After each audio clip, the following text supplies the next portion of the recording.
মামা কই যাবেন? উত্তরা।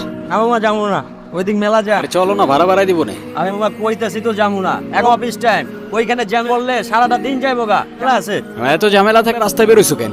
বাসায় বসে থাকলেই পারো। দেখা স্যার হিমু আমাকে ডিস্টার্ব করতেছে। বাহ, কি অপূর্ব! একে তো আরেকজনকে লিখতে দিচ্ছেন না, তার উপরে আপনি ধপ ধপের সাদা খাতা নিয়ে বসে আছেন। আপনি পরীক্ষা দিতে আসছেন কেন? স্যার, আমার মনটা সাদা তো, তাই আমার সবকিছুই সাদা। চুপ বেয়াদব! এক্ষুনি আমার ক্লাসরুম থেকে বেরো যাও, বেরো যাও, গেট আউট! ওই শুভ্র, দাঁড়া। কিসে বল? কি সমস্যা? কি ডাকি শুনুস না? বাড়ছে আজকে এক্সামের মধ্যে দেখাইতে বললাম, কি করলি তুই? আমরা এক ক্লাসে উঠি, ডাক দিয়েছি একটু দেখাবি না? কি করলি? উল্টা স্যারে বলে দিলি। কেন এটা কেন করলি? হ্যাঁ, এই, ও তোমাকে কেন দেখাবে? ও তোমাকে কেন দেখাবে? তোমার নিজের কি ব্রেন নাই? তোমার কি জ্ঞান বুদ্ধি কিছু নাই? তুমি বাসা থেকে পড়াশোনা করে আসতে পারো না? তুমি চুপ থাকো, আমি তোমার সাথে কথা বলতেছি। কেন ও কেন চুপ থাকবে? আর ও তো ঠিকই তুই বাসা থেকে লেখাপড়া করে আসতে পারস না? তুই কিন্তু মুখে মুখে কথা বলতেছিস। হ্যাঁ করতেছি তো। কি হইছে? কি করবি তুই? কি করবো না? আরে, এই করতেছো? কি করতেছো তুমি? ছাড়া কেন?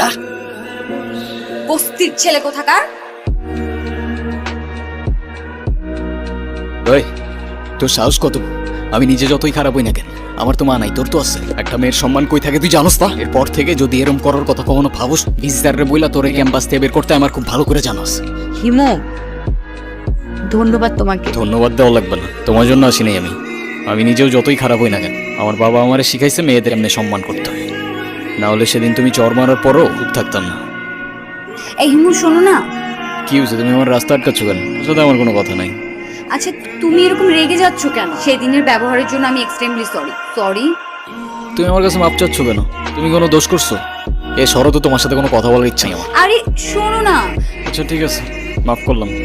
তুমি আজকে আমাকে সারাদিন নিয়ে ঘুরেছে। তোমায় নিয়ে ঘুরতে আমার কোনো প্রবলেম নেই, কিন্তু আমার একটা শর্ত আছে। তোমার শর্ত? বলো কি শর্ত?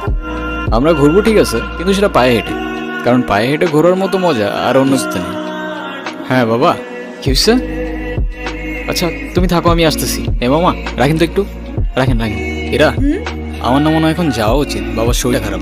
উচিত মানে কি? এক্ষুনি যাবে? যাও যাও যাও, তাড়াতাড়ি যাও। আচ্ছা তুমি সাবধানে যাও তাহলে। আচ্ছা, এটা দাও। এগুলো কেন? এগুলো তোমার জন্য কিনেছি। আমার মানে? তোমার জন্য মানে এগুলো আমি তোমার জন্যই কিনেছি। নিজে থেকে তো কখনো কিছু কিনবে না, থাকবে পাগলের মতো। এখন থেকে তোমাকে গুছিয়ে দেওয়ার দায়িত্বটা আমি নিই। আরে তুমিও না পারো। আচ্ছা সাবধানে যাও। এইটা আবার কি? এটা ধরো, এটা কি? Hair spray. এটাও কখন কিনবা? ওই যে তুমি যখন আসতে বললাম, আমি ওয়েট করছিলাম তখন কিনেছি। তোমার পাগলের মতো যে হেয়ার গুলো, এগুলো হেয়ার স্প্রে দিয়ে ভালো করে সেট করবে, সেট করে তারপরে চলাফেরা, ঠিক আছে?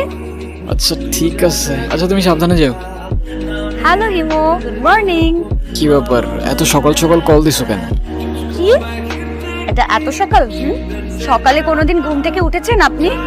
বুঝতেন এটা তো সকাল না, কিন্তু এখন থেকে প্রত্যেকটা দিনই সময় মতো ক্লাসে যাবেন। আমি বলেছি শোনো, এমনি এমনি আসলে কিন্তু হবে না। কালকে তোমাকে আমি যা যা কিনে দিয়েছি ওগুলো পরে পরিপাটি হয়ে তারপরে আসবে, ঠিক আছে?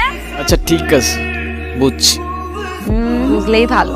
শোনো তাহলে আমি এখন রাখছি, ভার্সিটিতে দেখা হচ্ছে। কিরে বোমা, সূর্য কি আজকে পশ্চিমে উঠছে নাকি উত্তরে উঠছে নাকি দক্ষিণে উঠছে? কি ফাইরা উঠে আসছে? আমি তো কিচ্ছু বুঝতেছি না। এটা ঠিক মতো কখনো ক্যাম্পাসে আসে না, সে আজকে ক্লাস টাইমের আগে ক্যাম্পাসে এসে হাজির। মানে কিছু বুঝতেছি না আমি। তোর এই জাদুর রহস্যটা কি বাবা, বলতো আমারে। আছে এক জাদুকর, যে তার রহস্যময় জাদু দিয়ে চেঞ্জ করে বলছে আমাকে। মানে সেই জাদুকরটা কে? আমাদেরকে বল, আমরাও একটু শুনি। আরে কিছু জিনিস থাক না গোপন, some things are meant to be kept secret. তোকে যদি আগে দেখতাম তাহলে এই কর্তব্য প্রেমেই পড়তাম না। আচ্ছা হিমু, তুমি কি কাউকে ভালোবাসো? না ভাই, এসব ভালোবাসাটা আসা আমার দিয়ে হবে না। প্লেটোর মতো আমারও মনে হয় love is a serious mental disease. তুমি শোনো না, তুমি কি আমাকে তোমার লাইফের অনেক ইম্পর্টেন্ট কোনো পার্সন মনে করো? আচ্ছা শোনো, আমরা যখন আমাদের সময় কাউকে দিই, আমরা আমাদের লাইফ থেকে একটা অংশ তাদেরকে দিয়ে দিই, যেটা আমরা কখনোই ফেরত পাবো না। তো যেহেতু আমি তোমার সাথে অনেক সময় কাটাই, তো তার মানে এইটাই তুমি আমার লাইফের ইম্পর্টেন্ট একজন, আমার অনেক ভালো বন্ধু প্লাস আমার বেস্ট ফ্রেন্ড।